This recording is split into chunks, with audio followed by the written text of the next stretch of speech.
தாய்மார்களே, பெரியவர்களே, பட்டக்குடியே, நம்முடைய ஆலயத்திலே நாளை மறுநாள் திங்கட்கிழமை சித்ரா பௌர்ணமியானது விழாவானது நடைபெற இருக்கின்றது. இந்த மாதத்திலே சீதா கல்யாணம் எல்லாம் வல்ல கருணாமூர்த்தி ஆகிய ராமபுரானுடைய சீதா கல்யாண உற்சவத்தை உங்களுடைய உத்தியோகத்திலே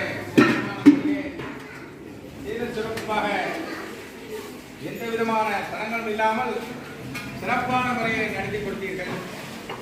அதற்காக ராமபுரம் சமாஜ் சார்பாக வணக்கத்தை தெரிவித்துக் கொள்கிறோம். பொதுமக்களுடைய ஒத்துழைப்பின் பேரில் தான் எல்லா காரியங்களும் சிறப்பான முறையில். ஒருத்தரால் எந்த காரியம் செய்ய முடியாது, அலங்காவனால் செய்ய முடியாது. ஆனால் உங்களுடைய ஒத்துழைப்பின் பேரில் ஒவ்வொரு சிறப்பான முறை காலை 10 மணி முதலே அவசியம் நடைபெறுகிறது. அந்த சித்ரா பௌர்ணமியிலே அந்த பௌர்ணமிக்கு என்ன விசேஷம் என்றால்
டேபிள் மேலே